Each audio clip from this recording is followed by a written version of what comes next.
¿Se me oye? ¿Sí? Bueno, muchísimas gracias por venir a todos, sobre todo gracias a Ana por venir. Bueno, deciros que el acto se va a dividir en tres partes. Primero será la presentación del libro, luego hablaremos de la República como una oportunidad feminista y luego pues ya finalizaremos con preguntas que tengáis y que le queráis hacer a Ana. Bueno, Ana estudió Filología Hispánica, aunque luego estudió un máster en Medios de Comunicación. Ha trabajado en varios medios como Diario 16, La Voz de Galicia, El Siglo de Europa y ha colaborado y lo sigue haciendo con diversas radios, televisiones. Durante el gobierno de Zapatero fue asesora de comunicación en algunos ministerios como de Defensa, de Turismo y Comercio, de la Vicepresidencia de Política Territorial.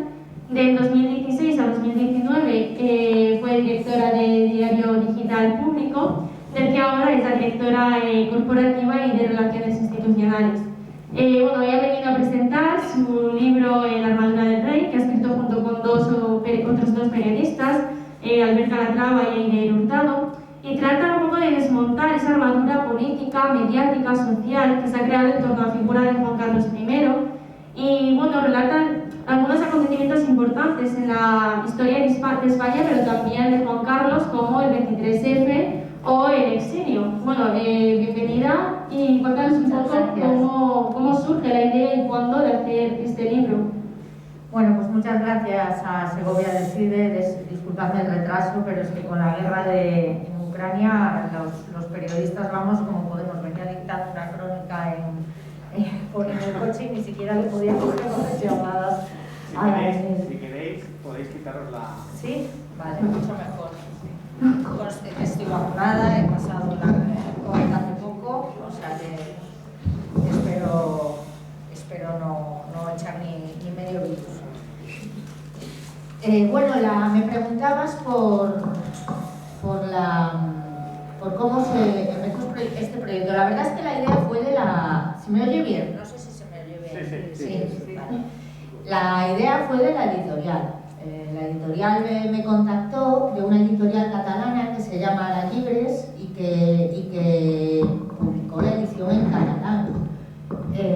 Pero finalmente el proyecto creció tanto y se nos vio tan actualizado y nosotros le dimos un enfoque tan novedoso, que en realidad se habían escrito muchos libros sobre el rey Juan Carlos, sobre la monarquía, pero no desde el punto de vista de la protección que le había dado el Estado, desde la red que se había tupido en torno a él para protegerlo y para ponerlo a su servicio, que la editorial Roca decidió publicarlo también en castellano, no solo en catalán, sino en castellano, lo cual a mí me pareció una idea fantástica, claro, cuantos más mejor.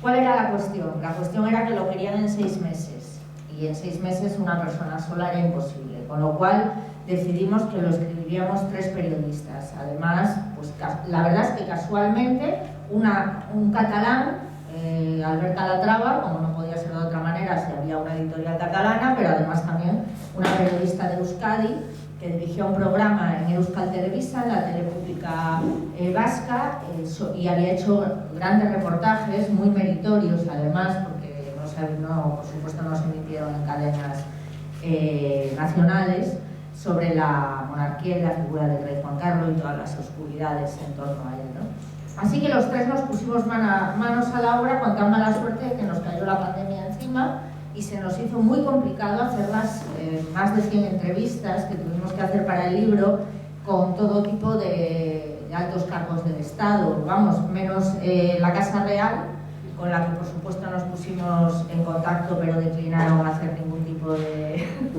evaluación ni de declaración ni nada parecido. De ahí para abajo, del rey abajo, todo el mundo contestó a nuestras preguntas y nadie declinó hacerlo, salvo algún par de periodistas que ya estaban preparando sus propios libros y con lo cual estaba más que justificadísimo que no lo hicieran, pero el recibimiento fue muy bueno. ¿Cuál era la cuestión? La cuestión era que había gente que no quería aparecer su nombre, pero claro, entonces nosotros decíamos, bueno, ¿qué vamos a hacer? Porque a lo mejor el libro, valorándolo, pierde credibilidad si las fuentes son anónimas. pero la información que nos proporcionaron era tan buena que realmente no perdía, al revés, ganaba, porque la gente amparada por el anonimato, muchos altos cargos del Estado, hablaron más. Y todos, al final, todos reconocieron que efectivamente que había sido una responsabilidad colectiva de todo lo que estaba pasando con Juan Carlos I ahora, los temas de corrupción, de comisiones, el amparo judicial, todo lo que había pasado con el caso Urdangarín, en fin, todas estas cosas venían de una responsabilidad colectiva que se había fraguado desde la transición. Y por culpa de todo eso, de un andamiaje mediático, por supuesto, judicial, legislativo, con leyes a medida que, bueno, leyes o no leyes, la inviolabilidad, en mi opinión, es la ausencia de ley, ¿no?, para juzgar a una persona, recogidas en la Constitución, todo se puso al servicio de quien era la columna vertebral del régimen del 78, el rey, que personificaba la monarquía, porque los demás pues no pintaban nada, él era el jefe del Estado, aunque no tuviese atribuciones políticas. Y ese fue, o sea, la construcción de un libro que al final yo creo que viene muy al caso y está muy de actualidad por lo que estamos viendo ahora, precisamente que se ha cerrado la causa contra el rey Juan Carlos por prescripción de los delitos, por su inviolabilidad o incluso porque no existen suficientes indicios, aunque las cuestiones son clamorosas y su fortuna sigue siendo un misterio pese a todo. Y su marcha a Emiratos Árabes la decidió su hijo, que fue el primero en inculparlo, la aparición de su hijo como beneficiario en 2 fundaciones offshore, con miles de millones ganados, en fin, todo esto se ha quedado en nada para él, que vivirá muy bien en Emiratos Árabes, vendrá aquí cuando le dé la gana y además tendrá protegida su fortuna por sus amigos los jeques, porque Emiratos es un estado offshore, es decir, el propio gobierno emiratí, los propios jeques, se ocupan de crear paraísos fiscales y cuentas offshore para fortunas que están emigrando de otros paraísos fiscales, como por ejemplo Holanda, para Emiratos, porque tiene condiciones mucho más favorables, ya que es el propio gobierno quien vigila esas fortunas opacas, que no declaran al fisco en sus respectivos países. Y eso fue, y el título pues nos surgió casi desde el principio, al buscar el tema del libro, decidimos que sí, es que le construyeron como una especie de armadura, pues ya está, la armadura del rey. Yo creo que fue de lo primero que salió fue el título, y a partir de ahí empezamos un trabajo intensísimo que nos dificultó la pandemia, digo además, porque bueno, mucha de la gente con la que hablamos ya tiene unos años y no querían hablar online. No, lo de la internet no, tenía además que si nos graban, que si tal, que si cual, entonces había que quedar con gente, era muy complicado cuando el confinamiento, tuvimos que retrasar algunas reuniones, pero bueno, salió con un mes de retraso, pero al final salió. Ana, ¿cómo se empieza a fraguar esta armadura del rey? ¿Cuándo? Pues se empieza a fraguar, como decía, al hablar del régimen del 78 hablamos de la transición, de cómo se hizo la transición, de cómo se hizo la Constitución española, cómo se redactó, cómo Franco había dejado dispuesto que el rey Juan Carlos fuera el jefe del Estado y a través, y ya, yo diría que va desde la muerte de Franco, bueno, ya antes, cuando Franco designa a Juan Carlos su sucesor y le hace además jurar los principios del movimiento, entonces empieza. Luego viene la transición, la muerte de Franco, la transición, el gobierno de Adolfo Suárez, la Constitución española, el golpe de Estado. Y al final, ahí es cuando Juan Carlos dice: yo ya he cumplido, ahora todos vosotros tenéis que protegerme porque yo soy el garante de la democracia. Lo ungieron durante el golpe de Estado como el que gracias a él, los militares habían, entre comillas, bajado las armas. Bueno, entre comillas o no, porque realmente los tanques salieron a la calle al menos en Valencia. y se dijo, a partir de ahora yo voy a hacer lo que me dé la gana, porque yo ya, gracias a mí, tenéis la democracia. Se lo hicieron creer, o sea, se creó un regato en torno a él, a pesar de toda la oscuridad que hay en torno al relato del 23F, que incluso Adolfo Suárez, lo contamos en el libro, le reprochó, pero ¿cómo has podido hacernos esto? ¿Cómo has podido hacernos esto? Porque la realidad era que el gobierno quería encargarse a Adolfo Suárez, había una lista para un gobierno de concentración que iba a liderar Alfonso Armada, cuyo vicepresidente iba a ser Felipe González, pero es que Adolfo Suárez no se quería ir. Y entonces el rey Juan Carlos se dedicaba a ir por los sitios, se reunía con Armada, hacía todo, echando pestes contra Adolfo Suárez. Es decir, no sé si consciente o inconscientemente, porque no tengo pruebas para decirlo, él alentó el golpe de Estado, pero sin querer alentarlo, dijo él, cuando le dijo a Adolfo Suárez, cuando él le preguntó, ¿pero cómo has podido hacernos esto? Cuando ya se produjo el golpe de Estado y el pero entonces fue Sabino Fernández Campo, del cual renegó posteriormente también, porque esto iba así, iban cayendo, probablemente los más prudentes a su lado iban cayendo, le dijo, tienes que salir en la tele y apostar por la democracia. Pero eso no era un mérito de Juan Carlos I, eso era un mérito de los ciudadanos. La opinión pública ya no, o sea, ya estaba presionando de tal manera que era imposible dar marcha atrás a la democracia. Quiero decir, todos estos elogios que se echan encima y medallas que se cuelgan los políticos de la época y tal, yo quiero recordar siempre que la democracia vino gracias a la presión social, gracias a mucha gente que murió todavía en manos de asesinos de ultraderecha, gracias a la gente que salía a la calle y se la jugaba, porque la presión europea y la presión internacional ya decía, oiga, mira, esto ya no aguanta más, o sea, tiene que venir una democracia. Entonces, bueno, presionados por eso, los más lúcidos crearon el entramado de la transición y bueno, ellos sacaron sus privilegios, obviamente, porque había una parte que lo único que quería era ser desencarcelada, porque había sido encarcelada por presuntos crímenes políticos.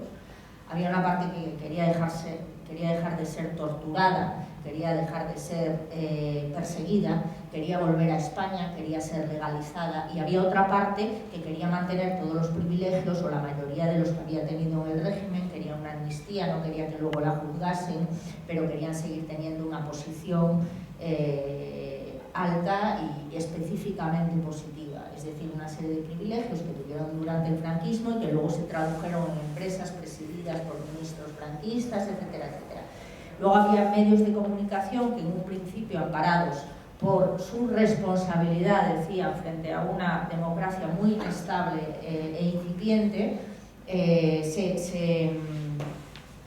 como diría yo, se amurallaron al rey y le establecieron un cierto perímetro de seguridad, es decir, la monarquía es intocable, no se informa sobre ella, no se informa mal de Juan Carlos I, haga lo que haga, etcétera, etcétera. O sea, era, recordando, la monarquía no salía jamás las informaciones sobre Juan Carlos I, se tapaban todas, y el que lo intentaba además era despedido, censurado, lo metían en la cárcel, etcétera, etcétera. O sea, esto empezamos a informar sobre la corrupción en la Casa Real con el caso Urdangarin, pero esto hace muy poco. Has hablado de la armadura mediática, ¿no?, que se ha creado. ¿Crees que ahora, con los nuevos medios digitales que se han creado, en cierto modo se ha derrumbado un poco esa armadura que no sigue ciertos intereses que hay detrás de los grandes medios? Bueno, sí, hay unas... Ahora mismo, en este preciso momento, todos informamos sobre el rey Juan Carlos, todo el mundo se desgarra las vestiduras, lo corrupto que es, fíjate tú, porque existe una operación de ensalzar al hijo, contraponer al hijo, a Felipe VI, su honradez, su honestidad, su transparencia, no hay tal cosa. Al menos la transparencia, y lo demás es discutible. Pruebas hay de que él estaba enterado de la fortuna y de los tejemanejes de su padre. Pero matando al padre. Es decir, exagerando mucho lo que hizo el padre, teniéndolo ya como una figura completamente proscrita, para que el hijo sea presentado como el monarca 10, el monarca que necesitamos, el monarca que va a salvar la institución frente a los monárquicos y la unidad de España frente al resto de ciudadanos que no son monárquicos. Es decir, pretenden hacer del rey Felipe VI, como se dijo en su día de Juan Carlos, un rey republicano. Cosa que en mi opinión es una estupidez y nadie se la cree, sobre todo cuando la ultraderecha y la derecha son los únicos que utilizan al rey como emblema de sus políticas, ¿no? Y ensalzan y viva el rey, le perdonan los delitos a Juan Carlos y da igual. O sea, están por encima de y utiliza esa ciudadanía, esa diferencia de clases con respecto al resto de los comunes. La prueba de que la monarquía está en decadencia, bueno, la democracia un poquito también, pero esto no lo habéis oído, es que el CIS lleva más de 5 años sin preguntar por la valoración de la monarquía, y lo hizo cuando, pese a que ya había abdicado Juan Carlos y heredado Felipe VI, aquello no levantaba, aquello no iba bien, entonces decidieron dejar de preguntar. Pero nosotros, una plataforma de medios independientes, entre los que está Público, en el que yo trabajo, hicimos una encuesta con muchísimas, además hicimos un crowdfunding ciudadano, y lo que más nos sorprendió es que en 48 horas teníamos el presupuesto. Es decir, había interés por hacer una encuesta para saber qué opinión tenían los ciudadanos de la monarquía, o sea, de la forma de Estado. Y salió 40% a favor de la República, creo que eran 39,6%, frente a un 30% que seguía apoyando la monarquía. Son cifras todavía justas, y luego hay un porcentaje de gente que no sabía, ¿no? O sea, que estaban ahí en que sí, que sí no. Bueno, pero entre los jóvenes, entre las nuevas generaciones, el apoyo es que la monarquía les parece antidiluviana, o sea, una cosa medieval que no tiene ningún sentido, no desconocen su utilidad, no te lo saben decir, porque bueno, quienes vivieron la transición, quienes vivieron, pues en cierta manera le pueden encontrar, ¿sabes?, en ese momento tan crítico como puente, vale, pues mejor no hacer las cosas todo de golpe. Es verdad que Juan Carlos, en eso fue muy listo, se posicionó, se ganó a quienes eran sus enemigos, adversarios naturales, el PSOE y el Partido Comunista, y Felipe González y Santiago Carrillo acabaron siendo sus amigos. Y Juan Carlos I fue a reunirse con Ceausescu para facilitar la legalización del Partido Comunista, y se lo pidió a Adolfo Suárez. Y es verdad que él sabía dónde tenía que meter, y en eso hay que reconocérselo. Bueno, eran otros tiempos, yo entiendo que pasar a una democracia era la prioridad por encima de todo, que ya había habido suficientes muertos y suficientes dictaduras, pero ahora, la gente de ahora es que no lo entiende. Es que hoy pensaba yo, la gente que cumple hoy 18 años nació el día de los atentados de Atocha. O sea, hay muchos jóvenes de 18 para abajo que no saben lo que son esos atentados, que para mí todavía están tan recientes, los viví en Madrid además, de aquella tragedia tan... Imagínate qué les puede suponer a ellos la monarquía. Pues una institución que no sirve para nada. Total, un 70% de jóvenes entre 18 y 25 años se declaran republicanos, o al menos contrarios a que haya una institución florero, que es lo que es ahora Felipe VI, porque ni siquiera puede hacer lo de su padre, ya que cada vez que hay un escándalo, ¿qué hace? Se mete en casita, en su palacio, y no sale hasta que escampa, y puede salir otro poquito, pero inmediatamente vuelve a salir otro escándalo y vuelta para atrás otra vez para casa. Claro, así no se puede, es que porque tenemos que sostener una institución que hace exactamente, que lo único que hace es esconderse cuando tiene dinero, cuando tiene escándalos, y cuando no los tiene salir en la prensa rosa. No se le conoce todavía a Felipe VI un activo frente a un activo que sume para que la monarquía permanezca, más allá de que aquellos que consideren que el discurso del 3 de octubre de 2017 condenando el procés catalán, se considera algo positivo, que en mi opinión no lo es, porque eso fue un discurso político y el rey no hace política y además perjudicó en Cataluña por cuanto introdujo un elemento divisorio que aprovechó la ultraderecha y que le ha dado muchos votos a Vox. Has hablado de que el CIS no elabora ya no hace preguntas sobre república, monarquía. ¿Crees que es viable, primero el debate entre república y monarquía que desde hace 40 años aproximadamente se evita, ¿no? Se deja a un lado. Pero ¿crees que es viable que haya, por ejemplo, un referéndum para que la gente decida entre monarquía o república, o que directamente es impensable que en pleno siglo XXI siquiera esté la posibilidad de que la jefatura del Estado se herede? Mira, a mí es que, de natural, o sea, una institución que se basa en un derecho de consanguinidad, es decir, tú eres mi hija y eres reina, o eres mi hijo y eres rey por eso, porque encima es la institución más machista de todo el espectro estatal, ya que el heredero, aunque lo hemos cambiado, solo puede ser un hombre. Por suerte, Felipe VI solo ha tenido 2 hijas.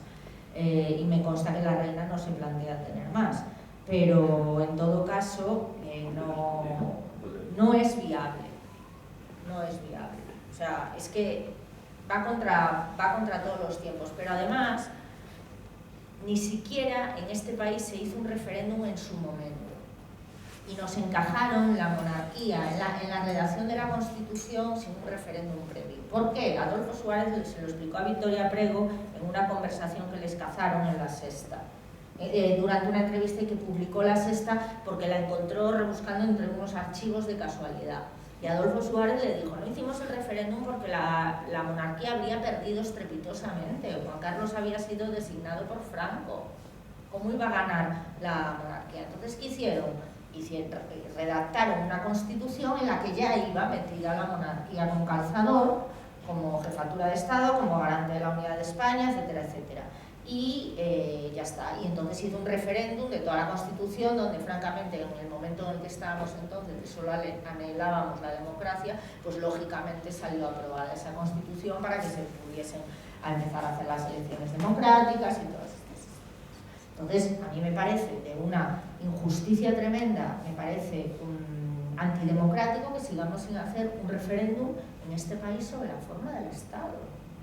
Es que no existe otro.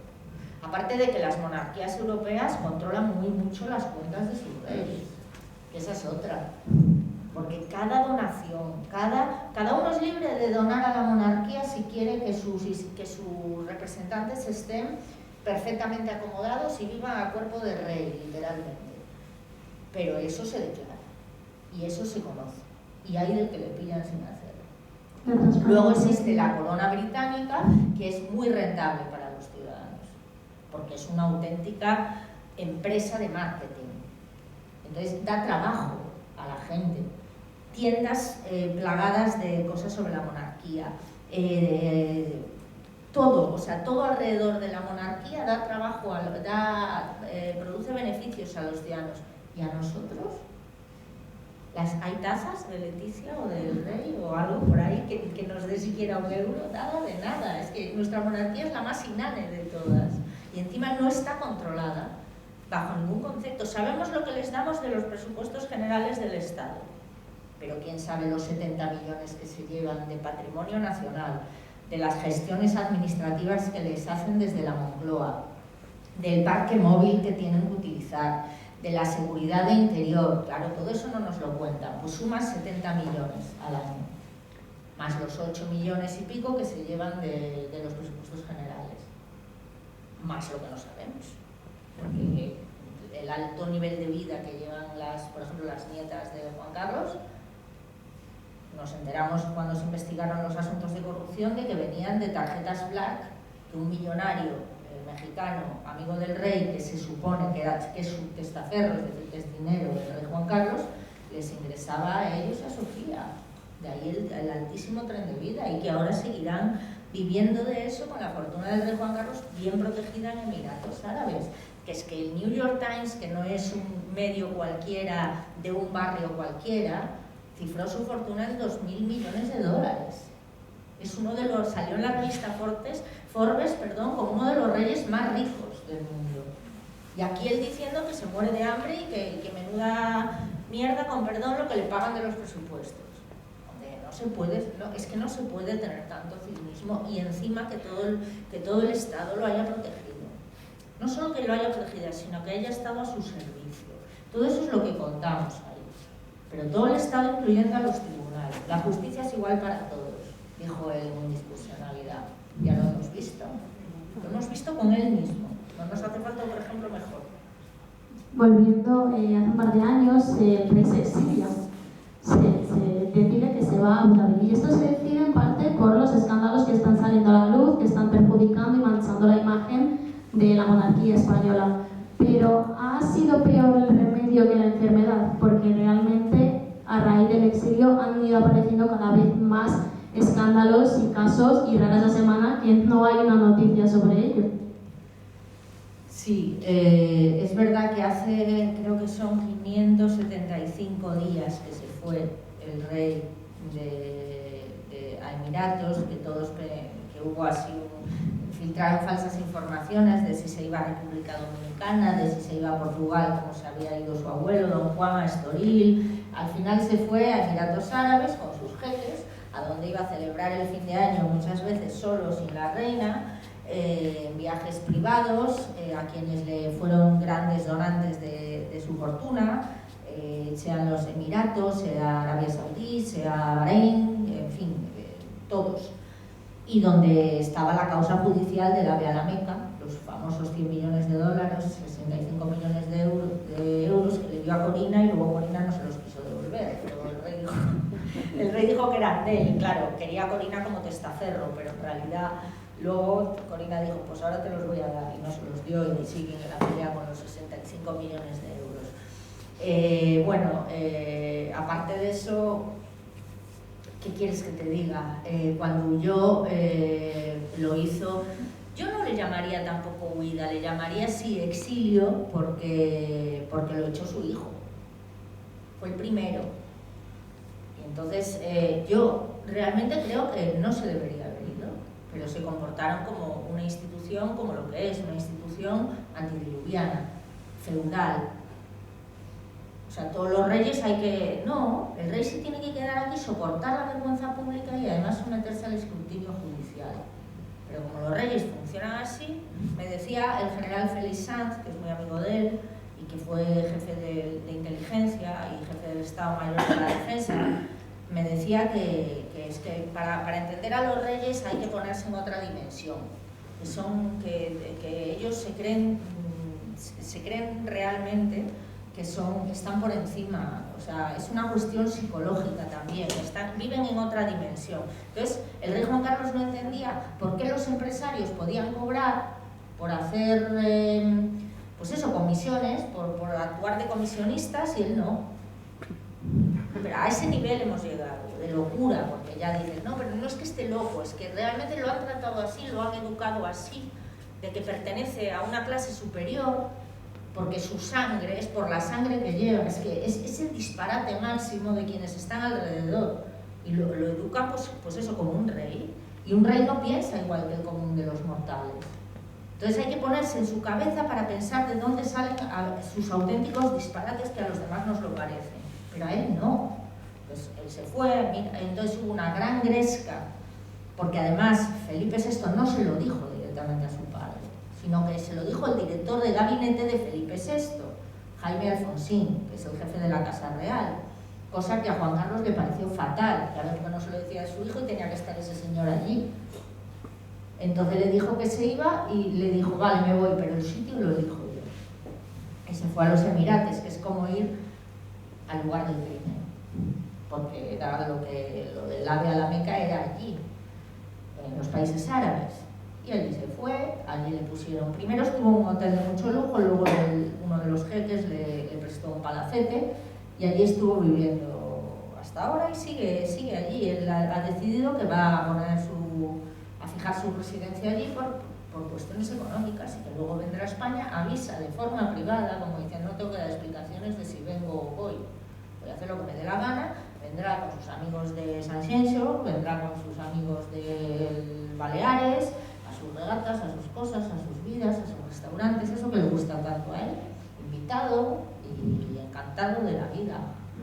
Pero para mí es una mala noticia para la Casa Real, porque los periodistas no vamos a desperdiciar los viajes de Juan Carlos I, y es verdad que en Emiratos no se puede hacer nada, porque la prensa está totalmente proscrita, pero cuando coja un avión, todos esperando, en todos los aeropuertos, porque claro, es que, a ver, qué transparencia ni qué nada. La razón de ser de la monarquía es la transparencia y la ejemplaridad. No han cumplido ninguna de las dos cosas durante 40 años. Y todavía pretenden que se les siga protegiendo y que hagamos un ejercicio de fe con Felipe VI, que no nos ha demostrado nada. Ni siquiera ha renunciado a la inviolabilidad, que es una vergüenza. Porque la inviolabilidad, al final, es una interpretación jurídica. Sí, redactó la inviolabilidad, es verdad que mal, hablando de los actos que el rey refrenda después de que el gobierno tome las decisiones, porque él no es un actor político. Entonces dice, hombre, si el gobierno toma una mala decisión que tiene consecuencias penales o administrativas o lo que sea, al rey hay que eximirlo, porque él no ha tomado esa decisión. Él la ha firmado pues, como lo que es, como una figura simbólica, como jefe del Estado, pero no puedes hacerle responsable de una decisión que tome un gobierno. Pero ¿qué hizo esta santa monarquía y este santo Estado? Pues que todo fuera inviolable, también sus actos privados, también que metiese mano en las finanzas, que se llevara comisiones por acuerdos empresariales con países, etcétera, etcétera. Y que fuera pidiendo, además que fue pidiendo al Shah de Persia en el 77, cuando ya quedaban 2 años para que fuera Irán, Persia, le pidió dinero para que la dignidad de la monarquía, y que Franco no le daba ni un euro. Entonces, hablando de Felipe VI, ¿cuál es su situación actual? Porque no se ha pronunciado nada con respecto a su padre, y eso que ha intentado desvincularse de esa imagen que tenemos sobre Juan Carlos I, y hasta qué punto ha heredado también esa armadura. La armadura de Felipe VI se está construyendo. No es como la de su padre, que nació prácticamente hecha después del 23F, es decir, el 23F, algo que podría haber sido muy negativo, no solo para él, que era el máximo responsable de los ejércitos, sino para todos los españoles, por la vuelta a la dictadura y demás, lo blindó automáticamente, porque además todos decidieron que el rey había sido, cuando salió en televisión, condenando el golpe de Estado y deteniendo a Tejero y en fin, todo esto, pues ahí se blindó para siempre. Pero Felipe VI no ha tenido su 23F. Quiero decir, lo intentó con Cataluña, pero le salió mal, porque la sociedad ya no es igual. Primero, no estamos en una dictadura, y segundo, el pueblo catalán, aunque todo fuera para mí el proceso, un desastre, el pueblo catalán de momento sigue votando al independentismo. Quiere decir, no es algo minoritario que ocurra en Cataluña, y Cataluña está desconectada de facto de la monarquía, o sea, es que no le representa, no lo tienen en cuenta para nada, ¿no? Culturalmente no existe esa institución para ellos, ¿no? Que es algo que está ahí, que va y se sientan con ellos, porque ahora han bajado el tono con Esquerra y tal. El presidente aragonés se sienta con el rey Felipe en los congresos y todos estos actos, pero son los catalanes los que culturalmente no tienen el chip que tenemos nosotros con esa institución. Para criticarla o no, simplemente está ausente para ellos, ¿no? Lo mismo ocurre en Euskadi, por ejemplo. Y Felipe VI se está construyendo esa armadura, se está intentando, pero no tiene suerte. No tiene suerte, primero, por el cambio generacional. Segundo, porque su padre lo ha hecho, o sea, es que no puede acabar peor la historia. Porque habría sido mejor para Felipe VI que a su padre lo juzgasen, para que se demostrase que realmente la justicia es igual para todos, aún con todos con las cosillas que se pudieran escapar, pero que se sentara en el banquillo, por lo que fuera, por algo, o por una pequeña parte de lo que sabemos. Pero no, que la infanta Cristina cuando fue sentada en el banquillo hubiese sido condenada como su marido, porque nadie se cree, obviamente, que ella no sabía nada viviendo a cuerpo de rey como vivía, ¿no? Iñaki Urdangarin fue un cabeza de turco, eso es evidente, con toda la responsabilidad que tuviera, ¿no? Seguro que se ha lamentado lo suficiente y lo estamos viendo de haberse metido en esa casa, pero ahora todo le viene en contra a Felipe VI. Tenemos el parlamento más plurinacional de la historia, o sea, el bipartidismo, que tenía un pacto de facto para proteger la monarquía, ya no existe. Cada vez hay más representación territorial en las cámaras, incluida municipalista, que aunque solo tenemos a Teruel existe, está por ver qué va a pasar a partir de ahora, con las candidaturas que se han presentado aquí en Castilla y León, qué va a pasar con la parte municipal, con municipios que reivindican ponerse voz a sí mismos, porque si no, la gente los ignora. Y entonces dicen, pues vámonos al Congreso de los Diputados, por lo menos ahí obligamos a que hablen de Teruel, como es el caso, y negociamos directamente nuestras reivindicaciones. Claro, está por ver que todavía será más pluriterritorial el Congreso. Y toda esa parte no quiere la ley. La izquierda, dividida como siempre, pero ahí está. ¿Qué queda como defensa de la monarquía? Quedan, por supuesto, Vox, por supuesto el Partido Popular y el PSOE haciendo cada vez más cabriolas porque sus juventudes vienen apretando fuerte y diciéndole, o sea, metiéndole todos los debates sobre la República en los congresos. Rubalcaba conseguía apartarlos y meterlos en el cajón, todas las propuestas que se hacían para un referéndum. Pero el PSOE algún día tendrá que claudicar porque sus generaciones aprietan, porque las bases aprietan, porque la sociedad en general aprieta y porque ellos en esencia se definen, los socialistas, como lógicamente son republicanos. Entonces el hecho de que nosotros respetamos la Constitución empieza a no colar un poquito, porque sí, respetamos la Constitución para unas cosas, pero para otras no. Entonces el tema de la monarquía en el PSOE da muchos quebraderos de cabeza, me consta. Y me consta que Pedro Sánchez no es monárquico. ¿Crees que toda esa situación a nivel político puede acabar derivando realmente en un cambio en la institución? Pues ojalá. Yo tengo un niño de 7 años y confío en que no tenga una reina Leonor. Lo espero de verdad que Leonor no llegue a reinar, pero no depende solo del gobierno, que es una pequeña parte del poder.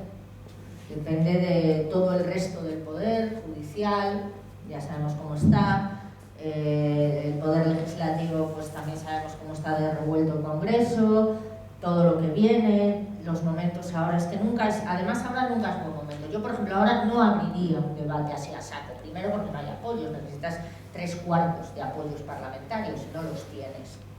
Pero es que además estamos en un momento de inestabilidad con la ultraderecha en las instituciones muy grande como para abrir ese menú. Económica, pandémica, Europa está fatal con lo que está ocurriendo en Ucrania, o sea, Europa está sin sitio en el mundo. Hay que reconfigurar muchas cosas antes de abrir un debate como ese, ¿sabes? Lo cual no significa que no se pueda seguir denunciando todo lo que está ocurriendo y que la gente se entere de lo que está pasando para que cuando llegue el momento haya alguien con coraje que diga hasta aquí hemos llegado. Alguien en el gobierno, me refiero, porque si por mí fuera... Una última cuestión antes de pasar al siguiente bloque de una república como oportunidad feminista. Dices que ha habido un cambio generacional, así ha sido, la sociedad va cambiando, los jóvenes no ven ya con tan buenos ojos la monarquía, pero ya hemos normalizado los escándalos, ya no nos escandalizamos a nivel sociedad, generalmente hablando, de todos los casos de corrupción, de blanqueo de capitales que aparecen. Pero, por ejemplo, si en vez de España fuera Cuba, si en vez de Juan Carlos fuera Fidel Castro, estoy segura de que el contexto, la retórica cambiaría muchísimo. ¿Qué más tiene que pasar para que de verdad abramos los ojos y veamos lo que realmente hay detrás de la institución? España tiene un problema con la corrupción que no es de ahora. Que viene de, ya José Ortega y Gasset, que no es precisamente Marx, Ya decía que España tenía un problema de corrupción estructural, y es que estaba completamente normalizada en las instituciones, que si no era la Iglesia era la monarquía, pero aquí los que miraban siempre, los que gobernaban miraban siempre por sus intereses y que el pueblo siempre salía perdiendo. Quiero decir, y lo decía él, que no era un rojo peligroso, pero como él lo ha dicho muchísimos, en España tenemos un problema cultural de corrupción. Es decir, no se nos enseña a respetarnos a nosotros mismos cuando las instituciones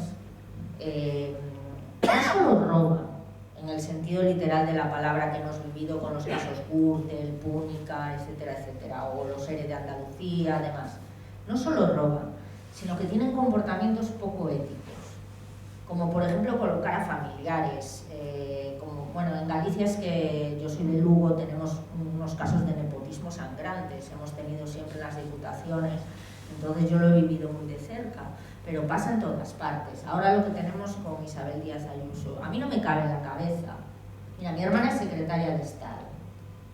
Yo lo ponía el otro día en un artículo, hablando de lo de Ayuso. Mi hermana es secretaria de Estado.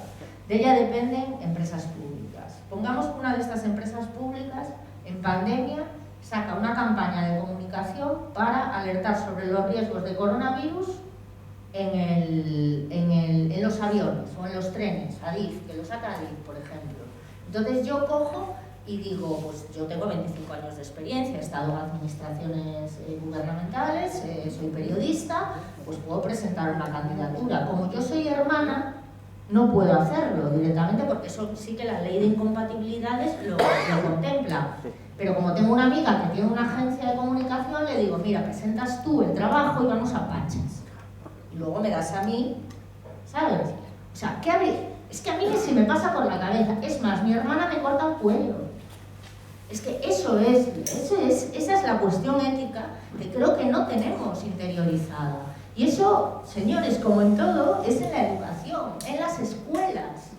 Es donde te enseñan la ética y la importancia de la representación pública exquisita, el servicio a los ciudadanos. Pero aquí la política se ha visto siempre como un lugar para medrar, y hablo históricamente en el amplio sentido del término, un lugar para medrar y un lugar para enriquecerse. ¿Cuántas conversaciones hemos escuchado en sumarios de corrupción, de estoy en política para hacerme rico, de yo lo que quiero es sacar el tajada y no sé cuánto, de políticos que lo han sido todo en este país? Entonces es una cuestión cultural. Y claro, si el jefe del Estado hace lo que hace durante 40 años, roba a manos llenas, vive muy por encima de las posibilidades no solo de él, sino de todos nosotros, y no pasa nada, ¿qué mensaje estás mandando a la sociedad?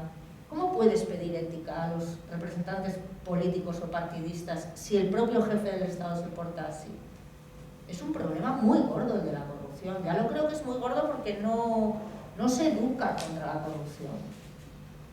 Pasando a la república, al feminismo, ¿crees que es compatible el feminismo con el régimen monárquico de 78 o es posible que haya una monarquía feminista? Es absolutamente incompatible.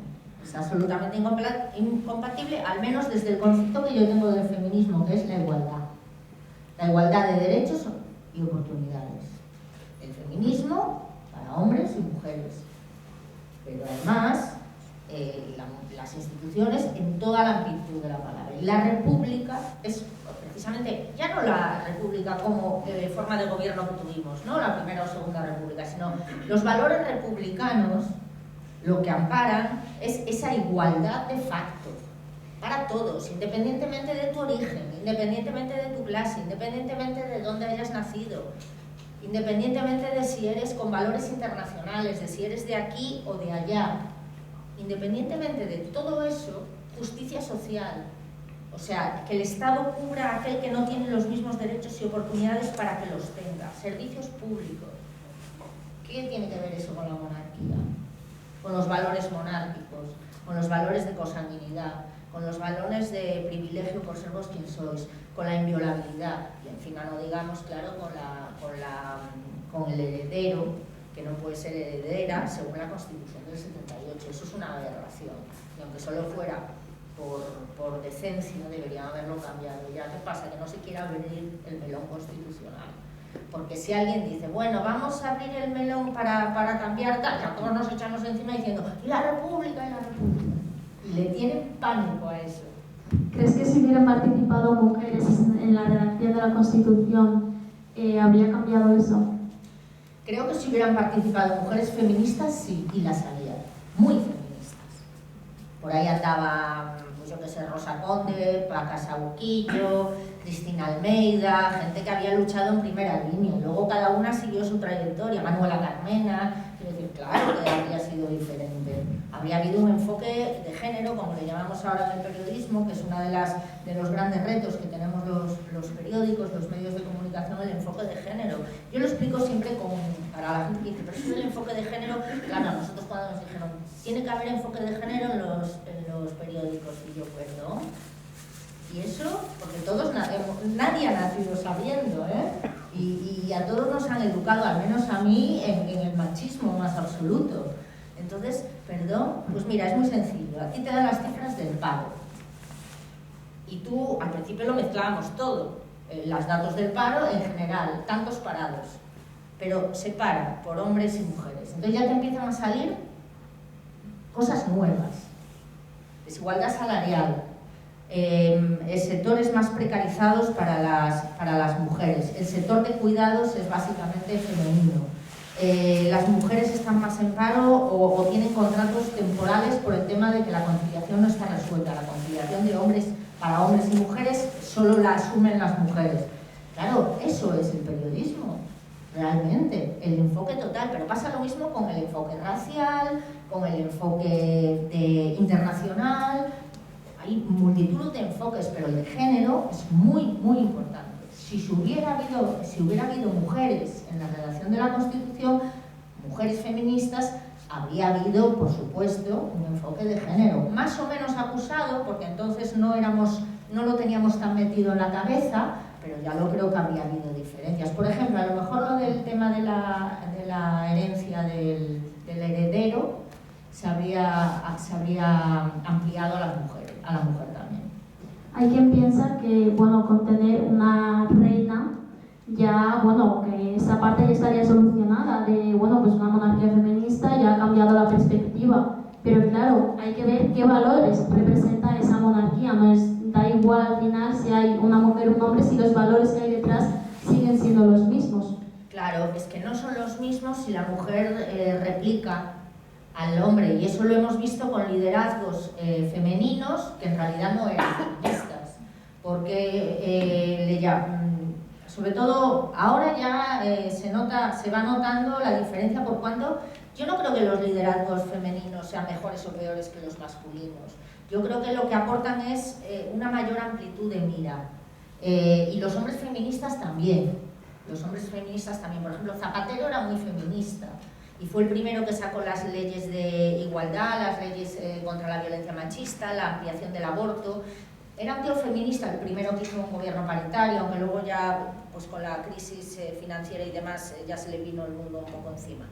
Pero sí era un feminista convencido. Entonces, con una mujer no significa nada. Una mujer no significa nada. Y te lo reconocía la propia canciller Merkel cuando dejó de serlo. Cuando dejó de serlo dije, yo empecé diciendo que yo no era feminista. Que yo era, que no veía la diferencia entre que gobernara un hombre y que gobernara una mujer. Cuando acabó su mandato, dijo, rectifico, claro que soy feminista y hace falta ser feminista. Porque es que no tiene nada que ver. Claro, lo que debía pasar a esa mujer ahí en medio de tanto hombre y nosotros tan machistas, imagínate. Esos órganos, esos polacos, esos gobiernos de ultraderecha.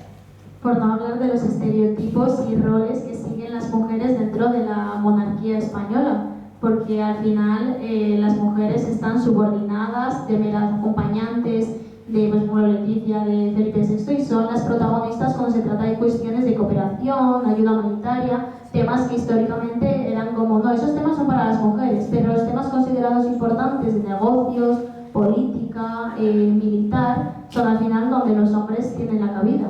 Siempre, y eso me recuerda mucho en las redacciones de los periódicos, cuando yo empecé a trabajar en periódicos, que las mujeres siempre nos mandaban a las llamadas secciones blandas, a las de cultura, sociedad, televisión, y los hombres eran los que ocupaban las secciones de política, empresas, economía, finanzas, y eran las secciones duras, las secciones importantes, las que influían, las del poder. Todo eso, por supuesto, ha cambiado porque las redacciones tienen mayoría de mujeres, como las facultades de comunicación, ojo, no así las directivas, siguen estando pues al nivel de las mujeres directivas en general, o sea, no llegan al 20%, ni en los medios de comunicación ni en el resto de empresas. Y hemos retrocedido con la pandemia, además, por temas, pues eso, de conciliación, hijos, yo qué sé, todas estas cuestiones todavía sin resolver, aunque hemos avanzado mucho.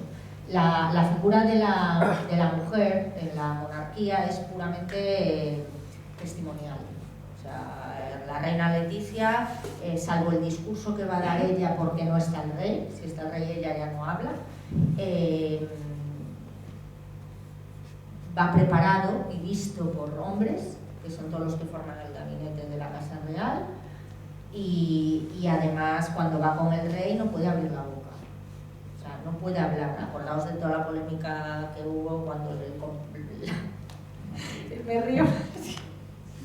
Es que te estás riendo, es que fue horroroso aquello, cuando le mandó callar al rey una vez y se montó un pollo que yo dije, pero ¿qué ha hecho?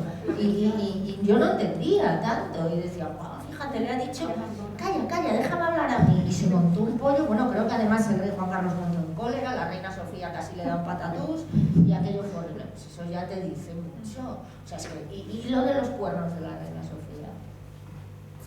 Y todo el mundo la elogia porque es una gran profesional. Pero ¿qué dignidad es esa? Porque además, es que recuerdo, lo contamos en el libro, una anécdota, no quiero hacer, si alguien me va a hacer el honor de leerlo, no quiero hacer spoiler, pero voy a contar esta anécdota. Contaba Juan Carlos Rodríguez Ibarra que cuando fue la abdicación del rey Juan Carlos y tomaba posesión en el Congreso de su nuevo cargo, Felipe VI, para dar ahí el discurso en las Cortes, pues en el hemiciclo del Congreso habían ido todos. Diputados, senadores, presidentes autonómicos, el jefe del Constitucional, el presidente del Supremo, del Consejo General del Poder Judicial, estaban todos allí reunidos. Y entonces estaba Ibarra sentado al lado de otros presidentes autonómicos. Y entonces, no sé si lo recordáis, quienes lo vierais, que empezaron todos a aplaudir a la reina Sofía durante largo tiempo. Y entonces le dijo Ibarra a otro presidente autonómico, que fue el que me lo contó, estamos aplaudiendo los cuernos de Sofía. O sea, encima se cachondean de la poca dignidad de que fue el papel de la reina Sofía solo porque era reina. Hombre, era reina, pero antes es mujer y persona, ¿no? Y tener que aguantar lo que aguantó esta mujer, porque ella quiso, que nadie lo obligó, pero por mantener, pues supongo que mantener el estatus, mantener el nivel de vida y tal, pues, pero que eso sirva como referencia de lo bien hecho. Es lo que te dice, esta institución es una enfermedad, no solo es antidemocrática, es que es una enfermedad de valores, de antivalores. Y hablando de los valores, el feminismo defiende muchos valores, empezando, bueno, básicamente la libertad de decisión que tengan las mujeres sobre sus propios cuerpos, sobre sus decisiones. Pero claro, esto en la monarquía no es así. Hace unos años montaron en cólera porque había salido un rumor de que la reina Leticia había abortado. Bueno, es que las reinas no tienen capacidad de decisión sobre sus cuerpos ni para decidir si quieren o no quieren tener hijos. Bueno, el divorcio ya se ha aceptado, pero si se quieren casar por lo civil tampoco. Entonces, es que el feminismo realmente, como vemos, es incompatible totalmente con la institución actual. Totalmente, y además la reina de España ha de ser católica. Es verdad que la reina Sofía abrazó los dos ritos, porque ella es griega. Entonces creo que es el ortodoxo y católico. Y Leticia era atea, pero se volvió católica. Estaba divorciada, pero la Iglesia dijo que vale. Además es el doble rasero de que para ella vale, pero para el resto no. Que había abortado, lo contó su primo, con el que intentamos hablar para el libro, y dijo que no quería morir. Pero así literal. Dijo que había sufrido tal cantidad de amenazas y de todo, porque no sé si os dais cuenta de que salió en los medios y de repente desapareció. O como el exmarido de Leticia o su exnovio, nunca más se supo de ellos. O sea, porque la monarquía funciona así. Hay un episodio que también contamos, que es que un día, estando ya Felipe VI casado con Leticia, se encontró en un hotel de Copenhague, Dinamarca, se encontró con un alto cargo político en el hotel. Y Felipe iba con su ex, con Eva Sanu, en un ascensor, y sus escoltas. Entonces el alto cargo político entró, no se sabe no sé si se me notó en la cara la sorpresa, pero hice como que no. Salí, buenos días, ¿qué tal? Nada, salí como si nada. Y al día siguiente, cuando me levanté en mi habitación, tenía una notita debajo de la puerta que decía: de lo visto, nada. El servicio del príncipe de Asturias, que era entonces, ¿no? De su majestad el príncipe de Asturias. Es todo así. Es todo así. Entonces, ¿qué feminismo hay ahí? Las mujeres no tienen ni voz ni voto. Y se les ha perdonado porque había que casarla con el príncipe Felipe, entonces, y todo lo que hubiera hecho había que taparlo, intentar taparlo. Y si aún así salía a la luz, la Iglesia perdonaba, todo perdonaba, con tal de que Felipe VI se casara con Leticia, que también es verdad que se casó contra la opinión de su padre, que no la quería, bajo ningún concepto. Y le había salido el tiro por la culata porque ya le había hecho dejar a Eva Sanu, y Felipe dijo que no y la madre lo apoyó. Bueno, yo creo que hemos dado motivos más que de sobra para ver cómo la República realmente es una alternativa. No, clarísimo, pero y lo que no entiendo es que el resto de la gente no lo entienda, pero yo estoy dispuesta a ir a foros monárquicos a explicarlo. Ahora, no me invitan. Antes de pasar a las preguntas que tenga la gente, ¿qué mensaje darías a todas aquellas mujeres feministas, republicanas, que siguen luchando, bueno, pues para conseguir esos derechos y libertades que encima cada vez peligran más con la llegada al poder de la ultraderecha, como es el caso de Castilla y León, Sí. Pues que nos quieren quitar lo que hemos conseguido? Pues que sigan, claro, es muy fácil decir que sigan luchando cuando es verdad que las cosas son complicadas, y cuando estás tú sola es muy diferente. Entonces yo siempre animo a que nos unamos en grupos, los que sea, o sea, con el barrio, con las vecinas del tal, con lo que sea, que haya unidad entre las mujeres y con los hombres, por supuesto, porque necesitamos una serie de protecciones que están implícitos en los valores republicanos para adquirir esa igualdad que nos quieren negar. Que la unidad y el apoyo y la solidaridad, sobre todo entre los que estamos más cerca, es fundamental. O sea, que nos dejemos de diferencias, de detalles, porque lo importante es que la igualdad todavía no la tenemos, la igualdad de facto, y ya no es una cuestión solo de derechos, es que además la igualdad es positiva. Positiva en todos los ámbitos, en el económico, en el social, para nuestros hijos, para nuestros nietos, para el mundo que viene, o sea, cuantitativamente positiva también.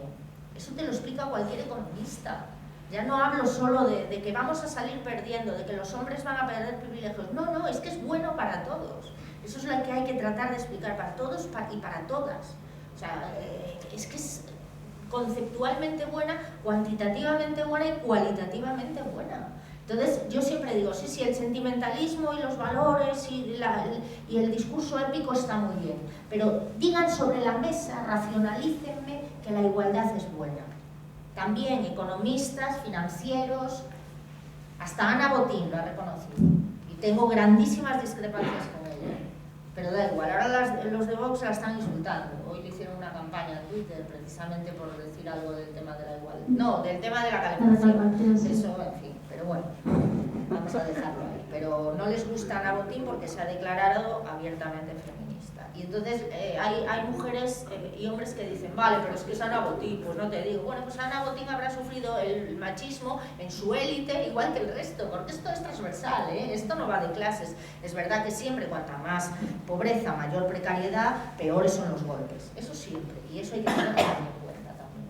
Bueno, muchísimas gracias. Si te parece, pasamos a que la gente haga sus preguntas. Si queréis, vais levantando la mano y os voy dando paso, porque bueno, no tenemos más micrófonos, así que hablad un poco alto, por favor. Y por favor. Hola Ana, buenas tardes. Gracias por estar aquí. José María. Mi pregunta, bueno, como introducción, la democracia española ya nació con mucha precariedad. Creo que el Congreso de Sevel del Partido Socialista fue más o menos la preparación del PSOE para ejercer en el partidismo y como soporte de la monarquía también. Pero luego también es una democracia, yo siempre la entrecomillo, que se ha basado, ha echado sus raíces sobre la impunidad de los crímenes de la dictadura. Es que eso es imperdonable en ninguna democracia. Y esta democracia ha tragado por eso. Pero luego voy más allá. Las elecciones, las primeras que hubo, las del 77, no había un partido republicano legalizado. Había muchos sin legalizar, pero entre ellos todos los republicanos. Entonces, los que salieron elegidos en esas elecciones fueron los que redactaron la Constitución. Claro. Pues está cruzada ya esa Constitución. Para mí es ilegítima, y mira que es grave la palabra, es ilegítima la Constitución española. Pero voy más allá, y esa es la pregunta el golpe de Estado del 23F se ha escrito mucho. Yo he leído el libro de Rebeca Quintán, sí, el de Ernesto Kaiser también, no se desclasifican los documentos, pero hay un hecho que a nadie se le escapa. ¿Quién se benefició de ese golpe o autogolpe? La monarquía nada más, que salió blanqueada. Yo aquí he garantizado la democracia. No, señor. No. Es algo preparado para que como usted nombró Franco, pues para borrar eso y decir, me ha legitimado ahora el pueblo. Bien, entonces, ¿cómo podemos permitir? Los ciudadanos tenemos derecho a que se desclasifiquen esos documentos. ¿Qué hay que hacer para que se desclasifiquen? Pues eso es verdad que es un debate que ahora ha recobrado protagonismo por el tema de la memoria histórica sobre todo, pero gracias a la representación de independentistas catalanes y vascos, de nacionalistas vascos en el Congreso, porque ha sido el PNV el que ha presentado una propuesta que con el tema de la pandemia se paralizó para que las leyes de desclasificación de papeles, que todavía nos seguimos rigiendo bajo la ley franquista, tengan un sistema de cuotas anuales. Por ejemplo, en Estados Unidos los papeles, en función del grado de confidencialidad y de seguridad, que eso, tienen un tope. Y lo que más se puede retener son 20 años. Creo que son 20 años, no estoy segura, pero bueno, por ahí. Entonces, a partir de esos 20 años hay que desclasificarlos, sea lo que sea. ¿Qué pasa? Que en España no tienen tope. Entonces, si no les da la gana, no les da la gana. ¿Cuáles son las dos cuestiones que no se han desclasificado? El golpe del 23F y los GAL, que son las dos grandes oscuridades de nuestra democracia.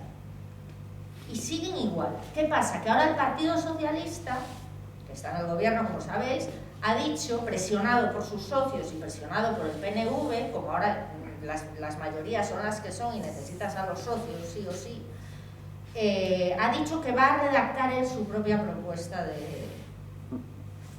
de ley de secretos oficiales y de desclasificación de papeles, que está en esa ley.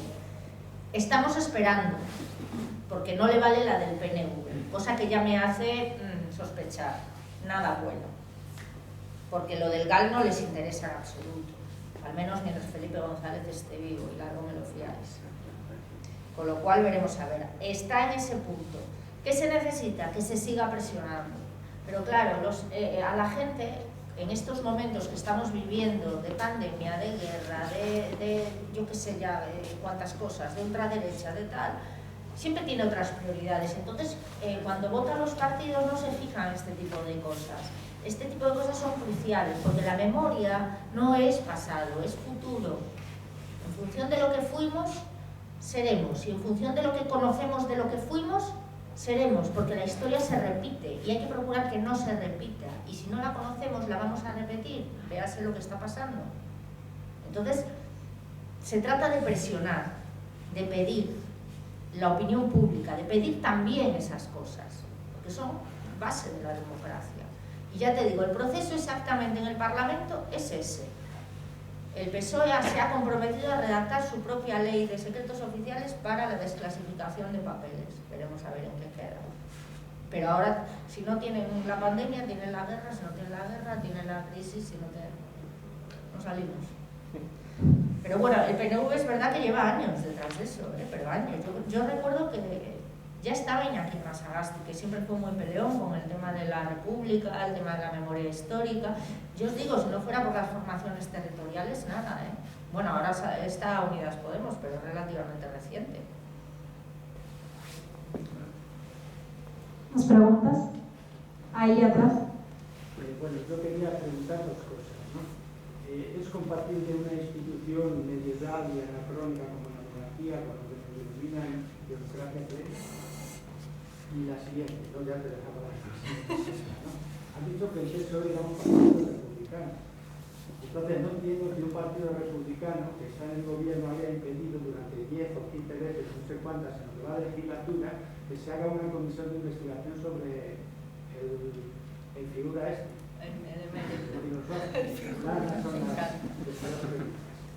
Pues no, en mi opinión no es compatible una democracia plena con una monarquía, porque la monarquía es antidemocrática en esencia, porque nadie elige al rey. El rey es porque primero porque lo designó Franco, pero los reyes anteriores, o sea, es que el abuelo del rey emérito era otra figura, como él, Alfonso XIII. Es que la cosa viene de lejos. Sí, no todos. Y también fuera, porque salió con los fascistas. Entonces, o sea, no aprendemos de la historia, por eso digo que es tan importante conocerla. Claro que no es democrática la monarquía, aunque se ampara el Partido Socialista, en sus estatutos es republicano. Pero es que como está en la Constitución, ellos ante todo es el respeto a la Constitución. Por eso digo de la trampa de meternos con calzador la monarquía sin un referéndum.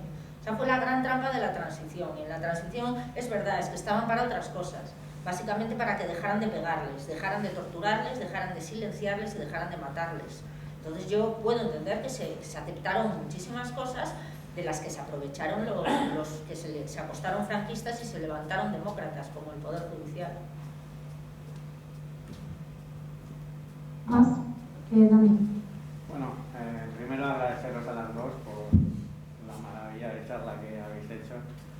Y bueno, mis preguntas son reflexiones y preguntas. Primero un cotilleo que tú muchas veces sacas sobre este libro, que hace referencia a un juez del Supremo, dices el más famoso, no sé si empieza por Mar y acaba en Na. Sí. Vale. Es que es el más famoso. Claro, entonces yo a partir de esa anécdota es, claro, no es tanto la armadura sobre el rey, sino lo que es todo el régimen. Es decir, sí. Hablamos del Poder Judicial. El Poder Judicial en España teníamos el año pasado a Martín Pallín aquí. No, él decía que no era un poder democrático. Entonces, claro, más allá de la cuestión del rey o de la figura del rey, hay que hablar del régimen del 78. Entonces, esa era mi pregunta, esa reflexión. Y luego también un poquito más adelante, que es una cosa que no estoy de acuerdo contigo, cuando dices, no es el momento, que si Ucrania, que si tal. Pero sobre todo por Vox en las instituciones. Sí, pero es que creo que precisamente la aparición de Vox le da a la izquierda, que eso es lo que el otro día el ex vicepresidente, que ahora trabaja contigo, es colaborador del público. Exacto. Sí. Y a propósito del archivo del interviniste tú, que le estoy viendo el vídeo para documentarme un poquito, y él introducía una cosa que ahora está introduciendo mucho, que es la república como la capacidad de la izquierda de unificarse en un proyecto cultural contra la ultraderecha. Entonces yo creo que más allá de decir que no es el momento, yo creo que precisamente es el momento. ¿Sabes qué pasa? Que ese proyecto cultural, que no es cultural político, pero sobre todo es cultural porque tiene que ser algo más arraigado. O sea, cuando hablamos de batallas culturales, hablamos de batallas mucho más arraigadas. Claro, la derecha y la ultraderecha tienen a su favor, han tenido la historia a su favor y por lo tanto su batalla cultural es más fuerte, digamos, su ejército cultural es más potente que el nuestro, que la izquierda, que el republicanismo, que los progresistas. En esa batalla cultural no tenemos la mayoría si el PSOE no está por la labor. La izquierda no tiene la mayoría si el PSOE no está por la labor. Y a mí me consta que las bases del PSOE son mucho más republicanas que sus dirigentes. Pero no es tan sencillo, y menos mientras ellos gobiernan. Entonces yo creo que todavía tiene que volver la derecha a gobernar. Es horroroso, ya lo sé. La perspectiva es espantosa, sobre todo con Vox ahora. Y un Feijóo que ha demostrado lo moderado que es. Yo le agradezco como gallega que nos haya ahorrado un análisis de que no era moderado. Que ya haya llegado y ¡pum! ¡Hala! A Vox a Castilla y León. Yo se lo agradezco muchísimo, ahorrarnos explicaciones de que Feijóo no es un tío moderado. Feijóo es un tío muy inteligente, pero igualmente de derechas que el resto. Entonces, por eso es mi duda, que a lo mejor no tengo razón, ojalá me equivoque, ojalá alguien diga, pues vamos a por la República, yo por supuesto me uniré y además estaré en primera fila, pero creo que todavía no se dan los mimbres.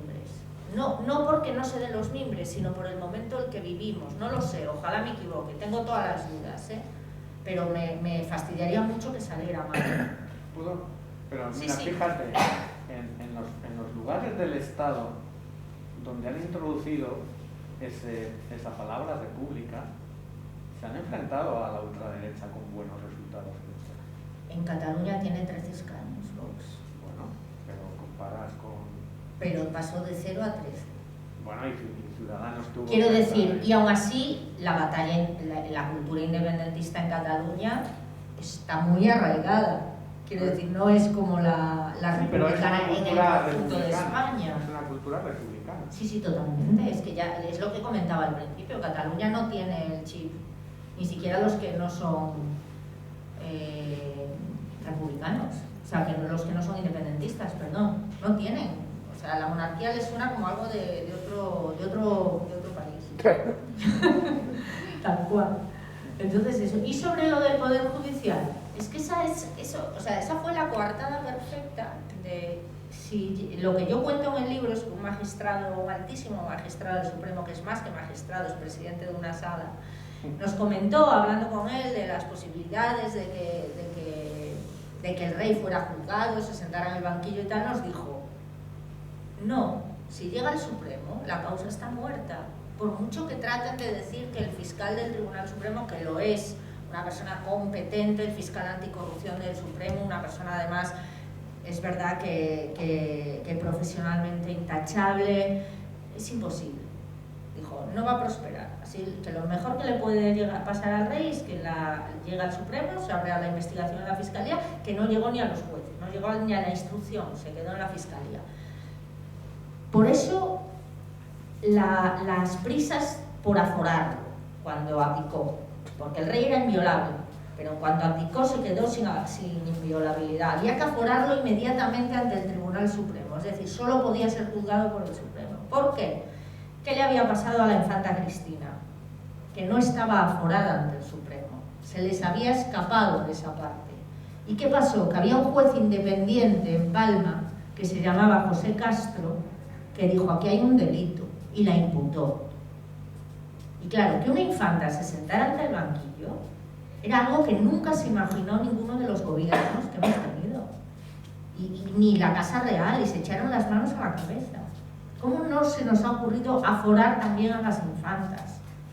Y que le salga un juez independiente. Las que pasó Pepe Castro, de presiones, chantajes, amenazas, pasó las de Caín. No pudo condenarla, pero dio una lección a todos de independencia y de valentía sentándola en el banquillo. Hasta el fiscal se le puso en contra. El fiscal que era la acusación de la infanta Cristina. Y él lo cuenta. Luego se fue y quemado como una antorcha, porque lo machacaron. Lo machacaron. Y claro, jurar al rey, se hizo en nada. Es más, Alfredo Pérez Rubalcaba iba a presentarse al Congreso y pospuso el Congreso del PSOE para poder estar en las negociaciones con Rajoy para hacer la ley de aforamiento del rey Juan Carlos. O sea, todo era... Lo primero era el rey Juan Carlos. Ni el Congreso del PSOE, ni el partido, ni las bases, ni los militantes, ni nada. El rey Juan Carlos. O sea, el Estado al servicio del rey Juan Carlos. Entonces, claro, es que tú cuentas esas cosas y oye, habrá gente que no te crea, pero los hechos son los que son. Y eso está, o sea, archidemostrado y reconocido. ¿Quién más? Bueno, yo, para empezar, te felicito, porque por mi edad, según ibas contando aquellos episodios, claro, me llevo como 2 semanas con zapateo, ¿verdad? Y yo recuerdo la de la Constitución, y es que veo un problema de todo esto. Aquello se vendió como un lote. Es como cuando llega alguien a casa y te dice, y le vamos a vender esto, pero además le regalamos no sé qué, le regalamos no sé cuánto, y no había posibilidad de deshacer el lote. Y además, añadiendo a lo que comentaba el compañero, entre los famosos 7 padres de la Constitución, si es que me parece recordar que había 3 de UCD, luego además estaba Fraga, luego sí, además estaba Roca por ahí, Roca, y estaba no, Soletura, que se callaba todo lo que podía, y luego estaba intentando hacerse notar así Peces Barba, que incluso una vez se marchó vociferando que iba a ser la democracia más reaccionaria del mundo o algo así. Bueno, entonces iba todo junto, y es que me da la impresión de que sigue yendo junto el lote. Es decir, que lo que decías del melón, de abrir el melón, es que va todo, vuelvo a recordarlo, digo, si va todo junto, es que si el derecho a la autodeterminación, es que en cuanto se abra lo de la monarquía, va seguido el derecho a la autodeterminación. Con este Parlamento, claro. Va el derecho a la autodeterminación, va yo qué sé, todo aquello que se hizo de la ley de amnistía, que se hizo para una cosa, pero en realidad era para otra. Bueno, es que eso tiene, claro, eso tiene su miga. Lo de la ley de amnistía era para los pobres que querían salir de la cárcel, claro, y tal. ¿Y quién se imaginaba entonces, cuando todavía eran perseguidos y muertos a garrote vil? ¿Quién se imaginaba que alguien podría algún día juzgar a franquistas? Nadie. Y entonces los franquistas aprovecharon y dijeron, esta es la nuestra también. Claro, exacto, es que salió el cuadro aquel del reencuentro y no sé qué y tal. Y no, pero si es que ahora te hablan de la ley de amnistía, como si la ley de amnistía hubiera sido para glorificar a los que legaban generosamente el poder. Yo el problema que veo es que va hasta la pena de muerte, va en esa especie de lote, todo. Va traca, y entonces dices, es que si cae la monarquía, es que además cae no sé qué, es que... Lo más alucinante, por ejemplo, es que lo de la sucesión sale en la Constitución en vez de en una ley paralela. O sea, no, nada. La ley de la corona, que la propia Constitución dice tiene que ser desarrollada, nunca se desarrolló. Y de esos polvos también estos lodos, y luego, porque no tienen, o sea, no están sometidos al imperio de la ley. Nada. Bueno, de nada, imaginaos. Pues hace poco me di cuenta de otra cosa que iba en el lote. O sea, cuando de pronto el Tribunal Constitucional, que eso ya sí que es de película de terror, no sé si sabe, cuando de pronto decreta que las medidas para combatir la pandemia pues eran correctas, pero no era constitucional. ¿Cómo se aplican? Dice, bueno, era ya la parte contratante, la primera parte. El estado de alarma recortaba derechos, y tendría que haber sido el de excepción. Pero si se recortan más derechos, entonces es contradictorio lo de. Yo veo un paquete ahí, y además nadie se ha preocupado de clasificarlo. O sea, no sé, pero es igual que, por ejemplo, cuando has hablado de lo del rey, la trama que había.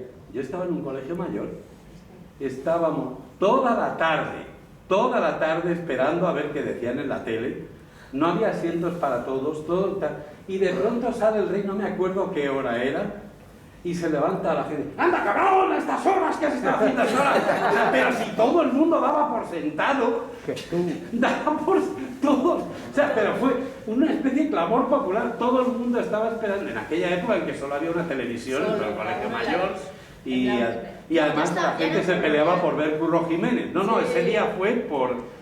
Y recuerdo ese episodio, digo, si es que luego aquellos polvos trajeron estos lobos. Pero bueno.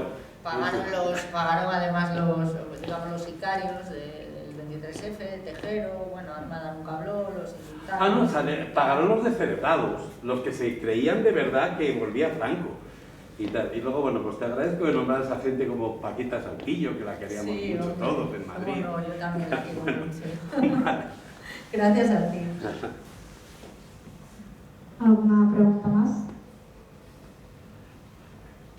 ¿Nada? Desde aquí tampoco veo. Bueno, deciros que allí en la mesa tenéis libros que podéis comprar, aprovechad que está Ana que os los puede firmar. No es obligatorio tampoco. Yo estoy encantada porque encima como hablo por los codos, pues fíjate que estoy viendo el reloj y digo, madre mía, pobre gente. Y bueno, si no tenéis más preguntas, pues muchísimas gracias por venir. Espero que os haya parecido interesante y gracias a ti, Ana, también. Feliz. Gracias y de nuevo perdonad el retraso. Nada, gracias. Gracias.